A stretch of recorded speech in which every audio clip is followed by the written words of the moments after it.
زوال ایسے نہیں آتا. 3 کام جو کرے گا کبھی عزت نہ دیکھے گا. 3 کام جو کرے گا کبھی عزت نہ دیکھے گا. 3 کام جو کرے گا کبھی عزت نہ دیکھے گا. اور 3 کام جو کرے گا کبھی ذلت نہ دیکھے گا. 3 کام جو کرے گا کبھی ذلت نہ دیکھے گا. 3 کام جو کرے گا کبھی ذلت نہ دیکھے گا.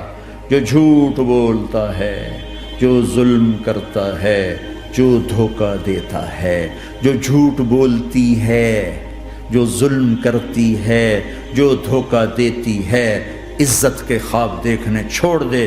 ذلت مقدر ہے اس جہان میں اس جہان. قوم ہو، فرد ہو، عورت ہو، مرد ہو، ظلم ہے، جھوٹ ہے، دھوکہ ہے، رب ذوالجلال کی قسم ذلت کے سوا کچھ نہ ملے گا. جو سچ بولتا ہو، جو عدل کرتا ہو، جو دیانتدار ہو، اس کے لیے عزت مقدر ہو گئی، ہو گئی، ہو گئی. سچ ایک فرد میں ہے، عدل ایک فرد میں ہے، دیانت ایک فرد میں ہے یا ایک قوم میں ہے. انہیں عزت دینا یقینی ہو گیا. میرا اللہ انہیں دے کے رہے گا، چاہے وہ اللہ کو مانتے ہیں چاہے اللہ کا انکار کرتے ہیں. آگے آخرت کا مسئلہ الگ ہے. یہاں قوم، فرد، قبیلہ، کوئی مذہب، پتھر کا پجاری، آگ کا پجاری سچ بولتا ہے، ظلم نہیں کرتا، دیانتدار ہے، اللہ کی قسم اللہ اسے عزت کی زندگی دے گا. رات کا تہجد گزار، دن کا روزے دار، کہیں ظلم کرتا ہے، کہیں جھوٹ بولتا ہے، کہیں دھوکہ دیتا ہے، ذلت اس کے ماتھے پہ لکھ دی جائے گی اور موت کے بعد کی ذلت بھی ساتھ اٹھے گی. تو اللہ کو راضی کرو. کیسے؟ کبیرہ گناہوں سے بچ کر، اس کے سامنے سر جھکا کر. دوسرا کام، اللہ کے بندوں کے ساتھ معاملہ کرو.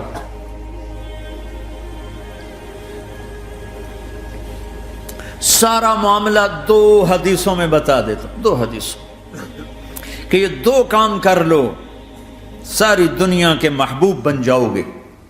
تمہارے گھر جنت بن جائیں گے. میاں بیوی میں محبت قائم ہو جائے گی، ساس بہو میں محبت ہو جائے گی، باپ بیٹے میں محبت ہو جائے گی، ماں بیٹی میں محبت ہو جائے گی، بھائی بھائی میں محبت ہو جائے گی. 2 کام کر. ان 2 میں سب کچھ چھپا ہوا ہے. میرے نبی نے فرمایا معاذ الا انبئک بملاک ھذا کلہ. پوری حدیث. معاذ بن جبل نے کہا یا رسول اللہ کچھ جنت کے جانے کا راستہ تو بتائیں، جنت میں جانے کا راستہ تو بتائیں. انبئنی بعمل یدخلنی الجنہ. صاحب نے کہا سألت عن امر عظیم، بہت بڑی باتوں نے پوچھی ہے. تقیم الصلاۃ المکتوبہ، تؤدی الصلاۃ المفروضہ، وتصوم رمضان، وتحج البیت. معاذ نماز پڑھنا، روزہ رکھنا، زکوٰۃ دینا اور حج کرنا. پھر آپ نے فرمایا ان شئت انبأتک بابواب الجنت. اب اگر تو چاہے تو کچھ اور بتاؤں، جنت کے دروازے بتاؤں؟ کہ جی بتائیں. کہ الصوم جنہ، روزہ جہنم اور تیرے درمیان بیچ میں رکاوٹ بن جائے گا. الصدقۃ تطفئ الخطیہ، چھپ چھپ کے اللہ کے نام پہ دینا تیرے گناہوں کو دھو دے گا، پاک کر دے گا. وقیام الرجل فی جوف اللیل ابتغاء وجہ اللہ، اور رات کے اندھیرے میں کھڑے ہو کر اللہ سے باتیں کرنا. 2 نفل ہی پڑھ لیا کرو، کسی مرد عورت کا رات کے اندھیرے میں کھڑے ہو کے. پھر آپ نے کہا معاذ الا انبئک براس الامر وعمودہ وذروۃ سنامہ وبملاک ھذا کلہ. اے معاذ میں تمہیں اب سارے دین کا خلاصہ بتاؤں، سارے دین کا سرا بتاؤں، ستون بتاؤں. ایک روایت کے مطابق ستون بتاؤں، آخری چیز بتاؤں، آخری چیز بتاؤں. کہا جی ما ہوا جی، تو مجھے دیکھنا سارے بھائی. تو آپ نے اپنی زبان نکالی اور اسے یوں پکڑا.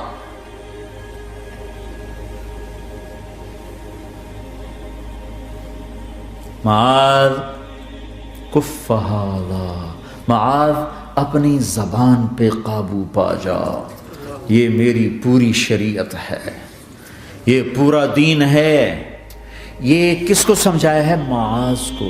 کیسے سمجھایا؟ جیسے چھوٹے بچے کو سمجھاتے ہیں، ایکشن کر کے۔ صرف اتنا بھی تو کافی تھا، بھائی زبان کی احتیاط کیا کرو، ایسے سمجھایا جیسے چھوٹا بچہ۔ کیوں؟ کہ مشکل ترین کام ہے۔ 22 ویلر ٹرالے کو بریک لگانا آسان ہے، یہ 2 انچ کی زبان کو بریک لگاتے ہوئے سارے بریک فیل ہو جاتے ہیں۔ اور جتنا آج گھروں میں فساد ہے اس کے پیچھے یہ زبان ہے۔ اور یہ کون ہے جس کو معصوم بچے کی طرح سمجھایا ہے؟ معاذ بن جبل۔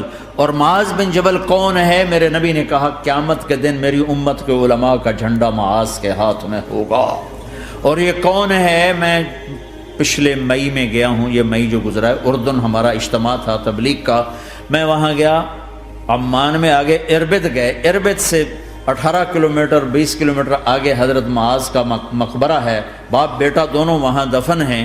حضرت عمر کے زمانے میں انتقال ہوا، جب میں اندر گیا تو اوپر لکھا ہوا تھا تاریخ وفات 18 ہجری، اور اب ہے 1435 ہجری۔ 1417 سال اس آدمی کو دنیا سے گئے ہوئے ہو چکے ہیں۔ جب میں مقبرے میں داخل ہوا، کمرے میں جس میں قبر تھی، سارے کمرے میں خوشبو ہی خوشبو۔ قبر پر 2-4 چادریں پڑی تھیں، مجھے خیال آیا کہ میرے خیال ہے یہ چادروں پہ خوشبو لگی ہوئی ہے، وہ خوشبو آ رہی۔ اس وقت میں فاتحہ پڑھ کے واپس چلا گیا، جا کے نماز پڑھی، مسجد قریب تھی، مغرب کی نماز پڑھ کے پھر دوبارہ آیا، پھر میں کھڑا ہو کے سوچ رہا ہوں یہ کیسی خوشبو ہے۔ تو ایک آدمی میرے پاس کھڑا تھا، میں وہ ایسے کر کے نا چادریں سونگھنے کی، شاید یہ چادروں میں خوشبو لگی ہوئی ہے۔ ایک آدمی میرے پاس کہنے لگا جناب یہ خوشبو چادروں میں نہیں ہے، یہ اس قبر والے کی خوشبو، یہ 24 گھنٹے آتی رہتی ہے، 24 گھنٹے۔ پھر میں نے فزیکلی ایک ایک چادر کو سونگا، کسی ایک چادر میں کوئی خوشبو نہیں تھی۔ یہ وہ معاذ ہے جو 1417 سال ہو چکے ہیں مرے ہوئے، اور قبر مہک رہی ہے۔ میں سنی سنائی نہیں بتا رہا، آنکھوں دیکھا بتا رہا ہوں، خود گیا ہوں، خود یہ مئی جو گزرا ہے۔ ان کو ایسے بتا جو چھوٹے بچے کو، معاذ زبان پہ قابو رکھنا۔ اگر زبان پہ قابو آ گیا تو میاں بیوی کی لڑائی ختم۔ اگر یہ تو ہو نہیں سکتا کہ اونچ نیچ نہ ہو، کبھی خامن تیز ہوگا تو بیوی زبان پہ قابو پا لے، کبھی بیوی تیز ہوگی خامن زبان پہ قابو پا لے۔ اگر دونوں ہی سیکھ گئے تو ان کا گھر جنت بن جائے گا۔ کبھی ساس اکھڑے گی تو بہو چپ کر جائے، کبھی بہو اکھڑے گی تو ساس چپ کر جائے، کبھی باپ اکھڑے گا تو بیٹا چپ کر جائے، کبھی بیٹا اکھڑے گا تو باپ چپ کر جائے۔ دعویٰ نہ کرے کہ میں باپ ہوں، میرے آگے بولتا ہے۔ انسان ہے، خطا ہوتی ہے۔ اگر آپ بھائی یہ پیچھے نیچے مستورات بھی ہیں، اپنی زبان پہ قابو پانا سیکھ لیں۔ کسی کو دکھ دینے والا بول نہ بولے۔ المسلم من سلم المسلمون من لسانہ و یدہ، آپ نے فرمایا مسلمان ہے ہی وہ جو ہاتھ اور زبان سے کسی کو دکھ نہ پہنچائے۔